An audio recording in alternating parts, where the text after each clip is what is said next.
Guys, welcome back again to my YouTube channel, and today we're having another reaction video, and the title, and this one is a requested video, and the title is "The Apostle Paul Was the Antichrist According to the First Christian." But before anything else, if you are new to my YouTube channel, don't forget to subscribe, click that bell so that you will notify on my next upload. So let's check this video.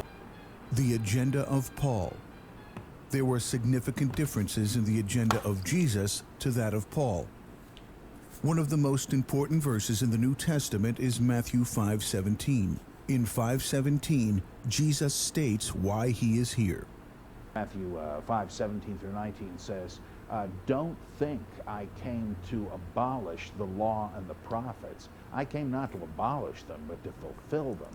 It would be easier for heaven and earth to pass away than for a jot or tittle to pass away from the law. The law that he is referring to is the Torah, which is the first 5 books of the Hebrew Bible and what Christians called the Old Testament. The Hebrew Bible and the prophets Jesus speaks of comprise the foundation of Judaism. Jesus is saying, think not that I have come to challenge Judaism, but to fulfill it. Jesus was a reformer. His mission was to bring the Jews back to the old ways of theology. He goes on to say, you change not a jot or a tittle in Scripture. What does that mean? That means that a jot and a tittle are the little decorative squigglies that you put onto a Hebrew letter. He says you don't change it. He doesn't say you don't change a law, you don't change a philosophy or a thought or a paragraph or a word or even a letter. You don't change the tiniest little part of the law or the prophets. You change nothing. This is what he wanted, to get back to that practice of what the scriptures say. Because Jesus is depicted as rebutting in advance Christian beliefs about what Jesus came to do. Paul says the exact opposite of Jesus. Paul could not convince Jews that Jesus was divine, so he went outside of Israel to the Gentiles. A Gentile is anyone who is not a Jew. And wasn't getting any place again for 2 main reasons. Number one was the dietary law. He restricted the things that they enjoyed and ate all the time. But the biggest one was the circumcision law. In the first century or so, most all Christians were Jews. But Paul said you don't have to keep the Jewish law. That's a legalism, and you're saved by the blood of Christ, not by keeping the Jewish law. So that he admitted Gentiles without circumcising them, without requiring them to observe Jewish dietary policies or going to the synagogue on Saturday. As a result, there developed what we call today 2 Jewish confessions or 2 denominations, Jewish Christians and Gentile Christians. But it took Wait.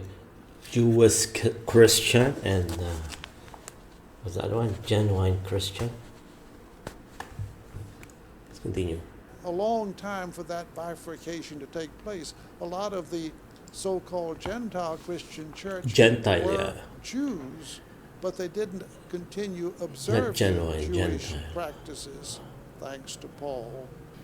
But the point that I'm making is that Jesus says, I'm here for this, and Paul says, I'm here for that.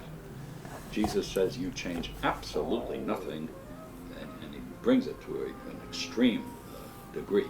And Paul says, we don't have to obey those cursed laws. Jesus has freed us from them. Of course, that's not what Jesus said.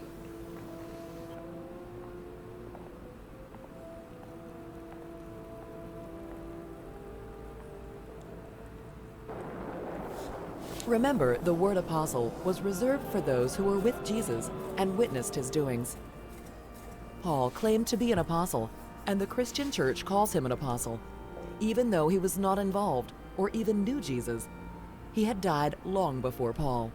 Well, if you take the conventional Christian, Lutheran sort of a view of Paul, he is a convert from Judaism to Christianity. Paul not only becomes a follower of the sect he persecuted, but imagines himself to be an apostle and an authority on Jesus. Out of nowhere, the guy says, I'm not only a Christian, I'm an apostle. I'm on the level with the guys that Jesus actually taught. And however it happens, he doesn't say in the epistles. The stories in Acts of the Damascus Road are transparently borrowed from the conversions of Pentheus and Euripides the Bacchae and Heliodorus in 2nd Maccabees chapter 3, well-known words at the time. But however it happened, he becomes a Christian and decides that the Torah is no longer binding, that Jews may keep it if they wish, but they're grossly mistaken, even to the point of spiritual peril if they think they must. He describes himself as being born into the Jewish tradition, but he does not think we should follow the law as Christians. And he's being opposed there by Cephas. A lot of people say it's Peter, who was an actual disciple of Christ. Now, in any argument between Peter and Paul, guess who would have the advantage, right? It wouldn't be Paul, it would be Peter. Peter could say to Paul all the time, listen, Paul, I was with Jesus. I was a friend of Jesus, and you are an interloper. You've never even met the guy, right? So who are you to tell me what Jesus taught? I was there, and you weren't.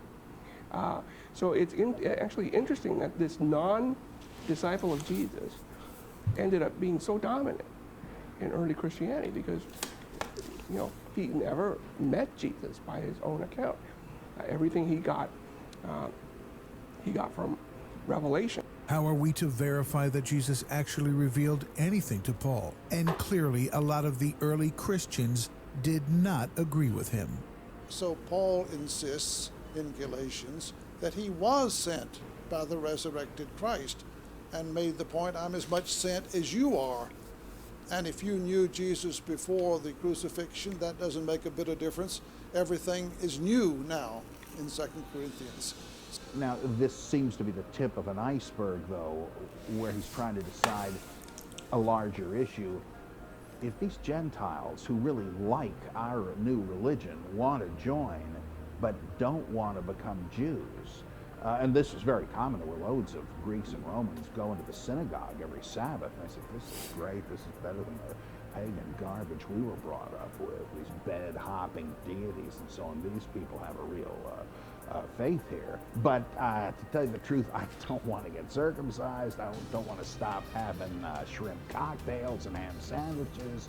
Do you mind if I just attend and listen to the scripture and the sermons? And Jews said, come on, no problem. You're not Jews, but that's all right. Well, that's the kind of issue facing Paul. I got these people lining up to be baptized as Christians. Do I have to tell them they've also got to be circumcised and no more ham sandwiches? Because if I do, they're going to leave. Can it be that important? This raised a huge problem with the Ebionites. They said, look, I mean, it may not be the most important thing, but Jesus is the Jewish Messiah. I mean, what's the last thing you think the Jewish Messiah is going to do? Is say, let's just drop the Torah of Moses. We don't have. No way. This is all right. It's the least of the commandments, but there's no way the Jewish Messiah is going to say that Jewish law is unimportant. So they said this Paul is an antichrist. He's a false apostle. He's a servant of the devil, especially the Ebionites. Oh, they really hated him. But Matthew did too. But remember what Jesus said. I keep saying, Matthew 5:17, think not that I have come to destroy the law or the prophets, but to fulfill them. And then he goes on, he says, you change nothing. So, critically, if somebody today wanted to be a true advocate of Jesus, he'd be a Jew. That's what Jesus was. If he wanted to be like Jesus, he'd be a Jew. Okay, guys, the issue is very deep. I have to research about this thing because this is very serious matter about this fall, about this